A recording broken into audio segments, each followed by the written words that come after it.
j'aime la Castaniche parce que je trouve que c'est la région la plus représentative du caractère que j'ai. Un peu sauvage, un peu ouverte aussi aux gens, et elle est vraiment authentique. J'ai toujours vu ça ici dans le village, toute ma jeunesse, des gens avec des paniers comme ça. Et ça ne se vendait pas, ça se donnait.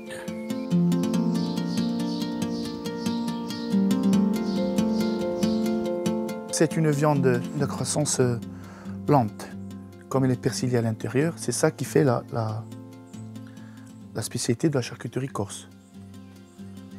Du thon et de la graisse. Enclavée dans les montagnes de l'Endossa des Monts, environnée de maquis et de châtaigniers, la Castanicha abrite une Corse authentique et véritable. Silvareccio est aujourd'hui le village refuge de Natalina, qui perpétue l'artisanat local de la vannerie sauvage. À l'origine, on avait le panier. Alors on a le myrte, parce que c'était en bord de mer. On en faisait traditionnellement des nasses. Après, on est arrivé à faire des paniers. Et le jonc qui se faisait par les bergers ou par les femmes de bergers ou les grands-mères. Souvent les femmes travaillaient le jonc plus que les hommes. La vannerie est l'art de tresser rameaux et branches pour confectionner paniers, nasses ou bien des moules à fromage, comme les faisselles. Là, en ce moment, je travaille le jonc.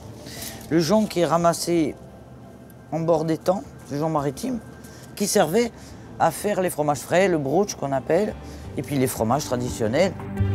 Un savoir-faire hérité de son père et qui se bonifie par la pratique. On peut écrire des livres, on peut faire des tas de choses, mais il faut avoir la personne en face de soi pour apprendre. Parce qu'il y a les petites techniques, et puis il y a le geste, on le voit, le geste, le visuel, c'est quand même plus important que tout le reste. Je fais donc des paquets que je tiens dans les doigts et je fais une croix. Ça, c'est le geste traditionnel qui m'a été transmis par un berger. Pour ces confections, Natalina profite de la végétation corse, comme le jonc, une plante marécageuse aux longues tiges, ou le myrte, un arbuste familier de l'île. La vannerie a de beaux jours devant elle parce que les sacs plastiques sont interdits, que les sacs recyclables, ça peut être utilisable, mais si on peut revenir à l'utilisation du panier, ce serait quand même plus sympathique. Une pratique éco-responsable qui conditionne la survie de la vannerie. On fait très attention à ce qu'on coupe, on prend ce qu'on doit prendre et pas plus. Il faut respecter la nature quand même, parce que si on coupe tout, on n'a plus rien. Et ensuite, ça se transmet comme ça, de génération en génération. En Corse, la vannerie se perpétue oralement, comme en témoigne Pierre, la mémoire locale de ces gestes anciens. J'ai toujours vu ça depuis que je suis né. À la maison, ils faisaient des paniers pour les gens qui ramassaient les châtaignes, pour le linge. Ça fait partie de notre vie, quoi. On peut pas. La Corse, c'est pas simplement le tourisme. C'est tout ce qui se fait, tout ce qui a la tradition, les bergers, le fromage, et puis toutes ces petites choses qui sont immatérielles et qui touchent notre pays. Tout ce qui touche notre culture. Il existe un autre joyau du patrimoine rural corse, sa charcuterie. Coppa, Lonzo ou Prisutu, dont les secrets de fabrication garantissent un goût inégalable. Là, vous avez la pancette, c'est la poitrine. Et je vais vous montrer comment sont les pancettes des porcs corse. Voilà, ça c'est le porc corse. Alors le porc corse, il a beaucoup de gras. Pour nous, on dit ça, c'est le petit salé. Et nous, on mange ça comme du beurre. À Loreto di Casinca, François Albertini officie dans le respect des traditions de la fabrication des charcuteries de terroir.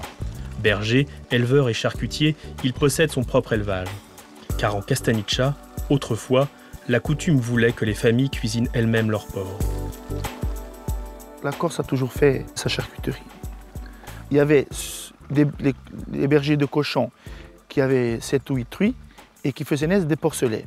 Et 2 fois par an, ils faisaient le tour des villages pour vendre les porcelets aux gens. Et chaque famille là, faisait sa charcuterie. Il faisait sa compe, son lonze, chacun faisait à sa manière. Et quand il y avait quelqu'un qui arrivait, il donnait toujours un cadeau d'une saucisse, d'une cope. C'est là que la charcuterie corse a pris la renommée. Les 150 cochons de race Nustral grandissent en liberté sur les terrains de Casinca. C'est ce qui confère à la chair une saveur incomparable. C'est une race Nustral qui fait le persillé de la viande. Et après, en plus, ils sont nourris à l'extérieur des châtaigniers, des glands. Ils mangent ça jusqu'au mois de mars. C'est une bonne année. Coupé, trié, salé et séché de 8 à 36 mois en cave, le cochon corse est issu d'un long travail de sélection. Et on sélectionne sur la beauté.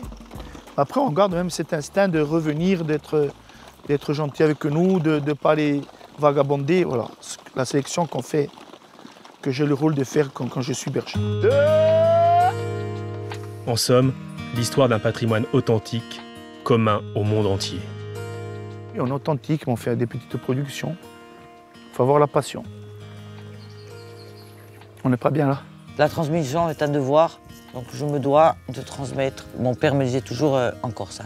Tu vas transmettre. Ne garde rien pour toi. Tenez-nous Berthe.